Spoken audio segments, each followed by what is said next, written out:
Well, Woodside Scarborough gas development has been dealt a major blow.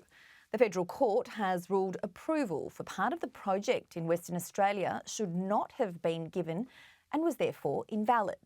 Earlier, I spoke to Shadow Resources Minister Susan McDonald. I'm incredibly frustrated because this is a perfect example of what I've been raising a concern on for over 12 months.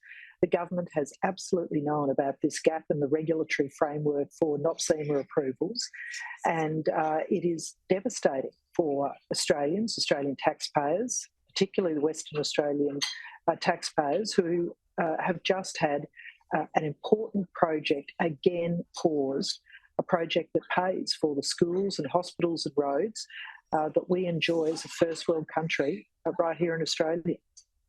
Now, this legal challenge, it was brought forward by an Indigenous woman, Raylene Cooper. She was concerned that the release of powerful blasts of air towards the ocean floor to find gas deposits could ultimately impact marine life. And the court has found that the environmental plan for this blasting was invalid and it should never have been given approval. Do you believe this was a fair outcome? Well, the court's decision was actually on the basis of whether or not NOPSEMA had the regulatory power to grant this conditional approval. And the courts decided that there was no framework for NOPSEMA to provide a conditional approval. It was either approved or not approved. And so the basis of the court's decision was very administrative. And that's my concern, is that the federal government, it really has one job: to be a good administrator, to understand what it takes to be able to approve important projects that, as I've said, pay the bills for Australia, that allow us to have the first world lifestyle here that we enjoy.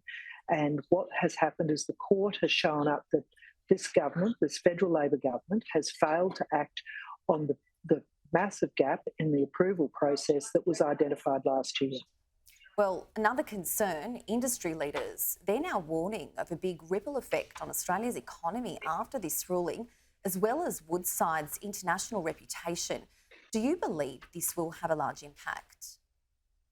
Well, Australia does stand an incredible risk of being considered as an investment risk, of not being a safe place to invest. And remember that we are in a global investment competition. We are competing against countries like the US, Canada, Indonesia, South America. They are all considered to be a less risky investment proposition than Australia is under the Labor government's interventions in the gas market, the layering of effects of the pulling of approvals that had already been granted, of the government funding environmental activists to wage war against government approvals. So all of these things is making it more difficult for investors to consider Australia a safe place to invest.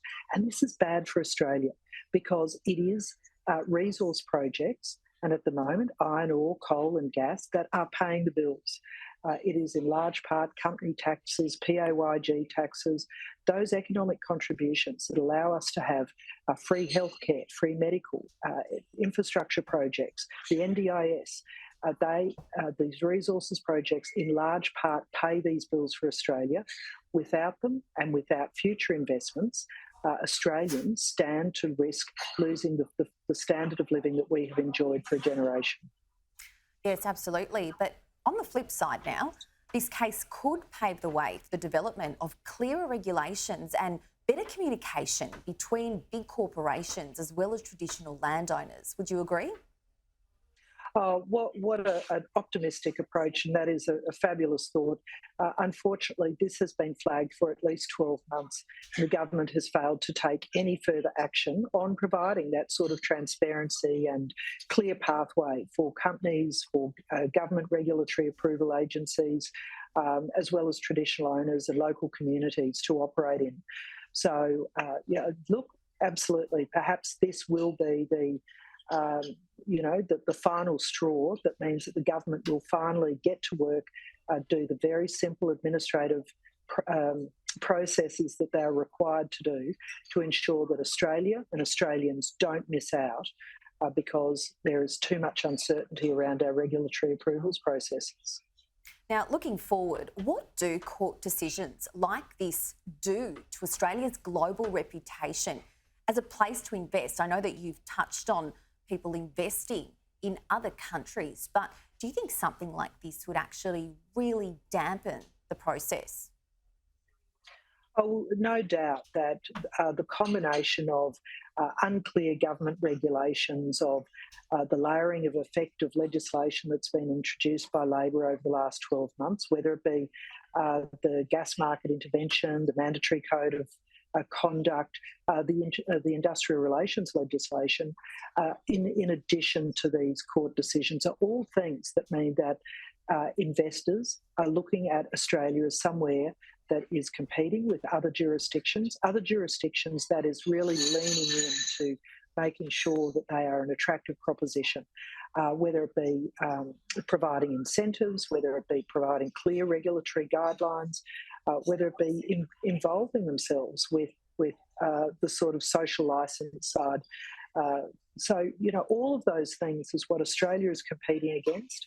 And I'm afraid that this current government is doing everything it can to say that Australia is more risky, is less attractive, and that we're somehow not encouraging of having these huge projects establish themselves in Australia to ensure for Australian manufacturing, cheaper gas supplies here into the domestic market, as well as, of course, providing energy to our near neighbours.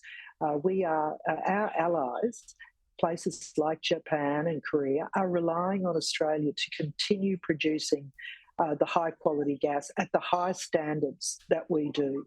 And so it is incredibly important that the Labor government understands our responsibility in the world for economic security, for Australia's domestic security, and to lower the cost of gas domestically. And that can only happen when more gas comes to the market. And this is a perfect example of a project that's been held up because of the ineptitude and bungling of this Labor government.